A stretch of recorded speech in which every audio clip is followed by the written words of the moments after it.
Can we view referral code in GCash? In this video, we are going to find out, so without any delay, let's start.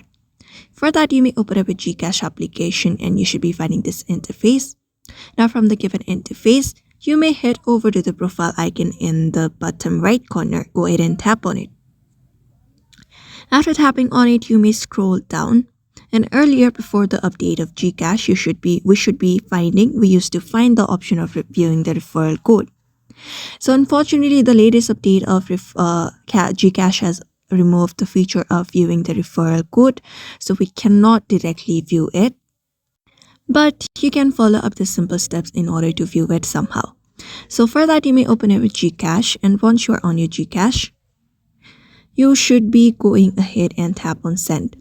So when you go over to sending cash, you should usually find referral code. Maybe you can view it, but not really the one who is receiving it. So go ahead and tap on send GCash and express send. Once that is done, just go ahead and select up the user's account number, and type in the amount. And once you do that and send it, here just go on with the proceed, confirm the proceed. And under this view section, this receipt section, you can usually find a referral code, and that's it. So that is it for now. You may follow this method. I hope this video was helpful. Give it a thumbs up and subscribe for more tips and tutorials, and we will see you on the next one.